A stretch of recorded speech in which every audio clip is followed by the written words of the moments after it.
হ্যাঁ ঘাটে ধারে পোস্টার লাগাতে যাচ্ছি তো, তাই তোমাকে নামিয়ে দেওয়া হবে, হ্যাঁ পোস্টার লাগানো হবে। ঠিক বলছি তো? আরে হ্যাঁ গো দাদু, হাসি হাসি উঠে বসো।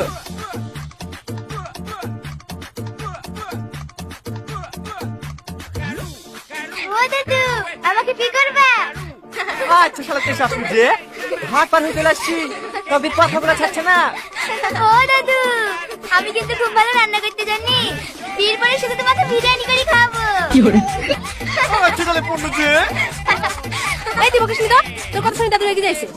দাদা আমাকে বি করবে, তাই না দাদু? তোমরা আমাকে যাওয়ার কেন বলো দিনি? আমার কি বীর বসে আছে? বিয়ের বয়স নাই তো, পিঠে পাত্রে চাইলে তো কেন?